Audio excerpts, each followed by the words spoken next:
Hey everybody, my name is Dennis Colucci. I'm the current president of the Rensselaer Model Railroad Society, home of the NEB&W. Over the latter half of the spring 2021 semester, we at the club worked on building a 2-foot by 6-foot display as part of Walthers National Model Railroad Build-Off competition. Made of 3 layers of foam, our rendition of Tahawus, New York includes 5 Walthers cornerstone structures, a single-track mainline from one corner to about the middle of the other side, and a 2-track siding to serve one of the structures of mine industry. Looking at Google Maps, we can follow the rail line from the point where it crosses the Walthers River north towards the mines of Tahawus. We chose Tahawus as our prototype for a couple of reasons. Tahawus is a town that is already along the route of the NEB&W, so we already knew a little bit about the town and could base our scene off of that knowledge. And it was a fairly simple layout of pretty much just a straight line from where it crosses the Walthers River to where it reaches the mine, which fit the kits and the scenery package that we bought from Walthers for the competition, which had a theme of an Appalachian mine town, best that we could figure out. Moving back to the display itself, starting over here on the right side of the board, we have a bridge kit which crosses over the Walthers River. I built this kit and carved and landscaped the entire board, including this river.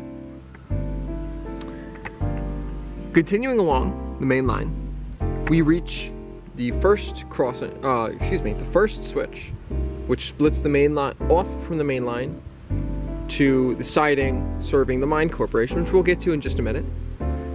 As we continue along in that direction, we come across a road which crosses over both tracks using a couple of wood crossing kits and leads us to our first building, the Grandpa Pete's Country Store kit.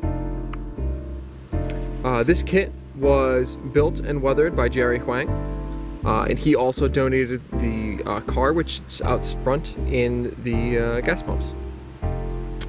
Continuing along to the left, we continue along the road and come across a couple of company houses. These were built by Dalton Slagle and Jack Carbone. Continuing more to the left, we have the road ending in a small parking lot just short of the mine corporation itself. So this kit, the Diamond Coal Corporation, was built and weathered by me. And underneath it sits 2 siding tracks, which run right under the chutes for that coal company, where the coal hoppers can be filled with coal. Backing off, just to give an overview, I'll once again sweep from the right side with the river, along into the town, and off the left side where the main line continues behind the coal corporation, and off to the rest of wherever the line goes.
we all had a very great time spending time working on this semester. Not only did we finally get back into modeling after 2 years of not having a railroad to work on while we wait to move into our new location for the railroad, but we also kept up our skills, made sure we didn't lose any, and we wound up with a great display piece for us to bring to club activity fairs, train shows, or wherever else we want to bring to show off what we can do as a club. Now before we end up this video, I'll leave you with some pictures, a slideshow if you will, of pictures of while we were working on planning and building this display. So I hope you enjoy that.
I hope you enjoyed seeing our NMRBO display.